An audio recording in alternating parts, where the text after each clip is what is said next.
सुखियापुर गांव की बात है। सिया की शादी के लिए उसके घर वाले लड़का देख रहे थे। इसी वजह से उसकी मम्मी उसे रोज रसोई में कुछ न कुछ खाना बनाना सिखा रही थी।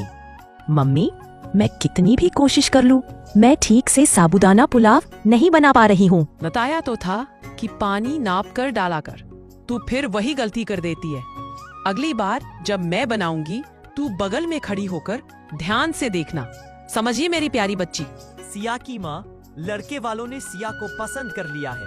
कल हम सब रेस्टोरेंट में मिल रहे हैं और वो रोका करना चाहते हैं। अरे वाह, सिया के पापा, फिर तो हमें तैयारी जल्दी करनी पड़ेगी। साबूदाने की बात वही रह गई और शादी की तैयारियां शुरू हो गई। शादी खूब अच्छे से हो जाती है और सिया अपने ससुराल पहुंच जाती है। सिया ने पहली बार ससुराल में सबके लिए सूजी का हलवा बनाया। बहुत स्वादिष्ट बना है। घी और चीनी बिल्कुल सही हिसाब में डाली। मुझे तो यकीन हो गया ये बढ़िया खाना बनाती है। सिया थोड़ा टेंशन में आ जाती है क्योंकि वो जानती है साबूदाना पुलाव आज भी उसकी कमजोरी है। वो सही से बनाना नहीं जानती। कुछ दिन ऐसे ही गुजरा। फिर एक दिन चाचा और चाची आ जाते हैं और निधि सिया से कहती है, सिया, मैंने राजमा बना लिए, तुम साबूदाना पुलाव बना लो। जी, बना देती हूँ। वो सोचती रही, अगर इस बार भी पुलाव चिपक गया तो क्या इज्जत रहेगी मेरी ससुराल में मेहमान के सामने। कुछ देर में मेहमान आ जाते हैं, चाचा जी और चाची जी। सिया, अभी तक पुलाव गैस पर नहीं चढ़ाया, सब खाने बैठे हैं, भीगा हुआ है, अभी बनाती हूँ भाभी। अब उसके पास कोई चारा नहीं था, लेकिन इस बार भी वही हुआ। पुलाव चिपक गया, पूरी तरह घुट गया। सिया ने जैसे ढक्कन हटाया, सब चौंक गए। पुलाव सब चिपक गए थे। वाह, नई बहू के हाथ का साबूदाना पुलाव खाने को मिलेगा। अरे ये क्या, पुलाव नहीं, इसका तो भरता बन गया। सॉरी, मुझे पुलाव बनाना नहीं आता। कोई बात नहीं बेटा, सॉरी मत बोलो, हम ऐसे ही मिक्स करके खा लेंगे। आपको पता है, सिया ने दोपहर में पुलाव का भरता बना दिया था। क्या सोचा होगा चाचा जी ने। बस भी करो निधि, इतना मत सुनाओ। नहीं आते तो क्या हुआ, मैं सिखा दूंगी अपनी बहू को। मम्मी जी, आज जो गलती हुई है वो हर किसी से होती है। अब मुझे ही देखो, मैं जब भी आटा गूंथती हूँ वो हमेशा ढीला और लचकदार हो जाता है। निधि, तुम भी तो कभी दाल चावल बहुत बढ़िया बनाती हो और कभी बिल्कुल नहीं। क्या तुम हर बार खुद को कोसती हो। अब ये जो साबूदाना पुलाव चिपक गया है, इसका हम पुलाव भरता बनाएंगे, एकदम नई रेसिपी।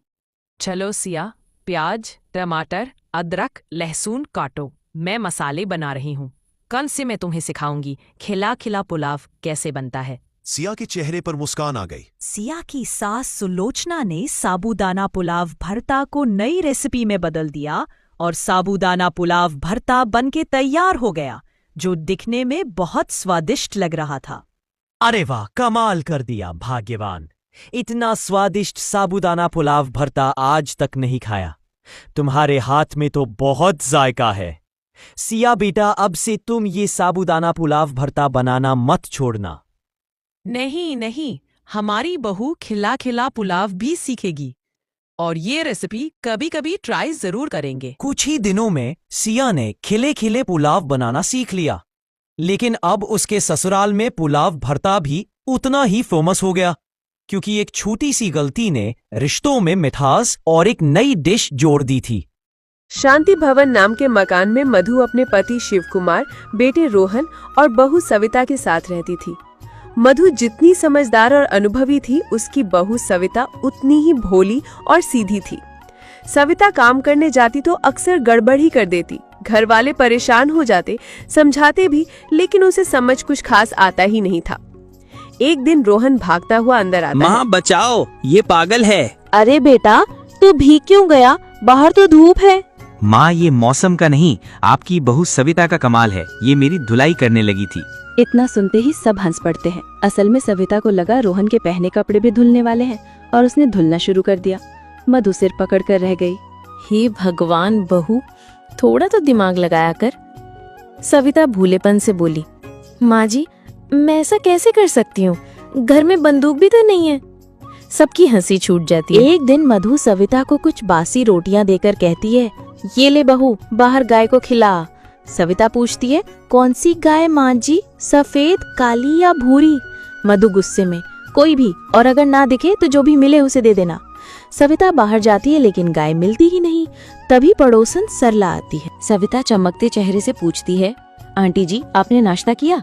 नहीं, अभी नहीं। और सविता झट से पूरी की पूरी रोटियां सरला को खिला देती है। बाद में सरला मधु से शिकायत कर देती है और मधु का माथा पकड़ लेना बनता है। समय बीतता है, रोहन का जन्मदिन आता है। तैयारियों में मधु लगी रहती है, लेकिन काम करते करते वो गिर जाती है। डॉक्टर कहते हैं आराम की जरूरत है। अब मजबूरी में सारा काम सविता को करना पड़ता है। घर में मेहमान आते हैं। इन्हीं में मधु की जेठानी की बहू रीना भी होती है, जो अक्सर परिवार का मजाक उड़ाती रहती थी। रीना ताना मारते हुए कहती है, बहन जी जरा मेरे लिए खिचड़ी लेकर आओ। सविता खिचड़ी लाती है तो रीना ताने मारती है, अरे ये तो ठंडी है, जाकर दोबारा गरम कर ला। सविता खिचड़ी गरम करके लाती है। रीना जानबूझकर उसका पैर अटकाती है, लेकिन रोहन समय रहते सविता को संभाल लेता है। सभी मेहमान खिचड़ी खाते हैं और तारीफ करते नहीं थकते। रीना जलते हुए कहती है कि अगर इतनी अच्छी खिचड़ी बनाती है तो मोहल्ले की प्रतियोगिता में क्यों नहीं उतरती? मधु तुरंत हाँ कर देती है और सविता प्रतियोगिता में भाग लेती है।